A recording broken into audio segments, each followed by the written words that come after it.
Καλησπέρα σας. Θα ήθελα να σας μιλήσω για ένα υπέροχο προϊόν της Forever, το οποίο το δοκίμασα και θέλω να σας το προτείνω. Τις ταμπλέτες Pollen ή αλλιώς Gyrus. Εγώ για 24 χρόνια έπαιρνα για 7 μήνες κάθε μέρα αντισταμινικά λόγω της αλλεργικής ρινίτιδας που είχα και συνεχίζω να έχω. Τα τελευταία 4 χρόνια τα έπαιρνα για όλο το χρόνο επί καθημερινούς βάσεως, γιατί με ενοχλούσε πλέον η υγρασία, η γύρι, η σκόνη, τα απορριπαντικά, οι μυρωδιές, τα πάντα όλα. Με αποτέλεσμα να μου δημιουργούν άλλα προβλήματα μέχρι που να μην με πιάνουν πλέον. Το Δεκέμβριο μου προτάθηκε να δοκιμάσω αυτές τις ταμπλέτες, οι οποίες όχι μόνο σε βοηθάν στην αλλεργία, αλλά σε βοηθάν, σου δίνουν ενέργεια για όλη τη μέρα.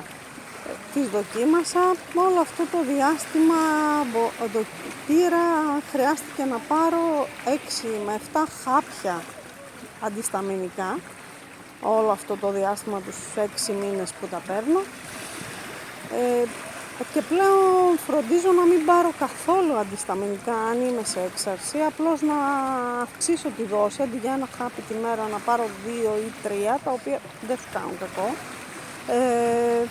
αντί για αντισταμινικό, γιατί με έκαναν τόσο χάλια, με φέρναν υπνηλία, δύσπνοια, δηλαδή με κάνει χειρότερα από ό,τι ήμουν.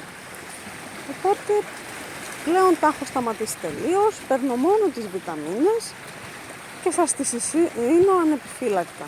Μπορείτε να τις δοκιμάσετε χωρίς φόβο και ό,τι χρειάζεστε είμαι εδώ να σας ενημερώσω.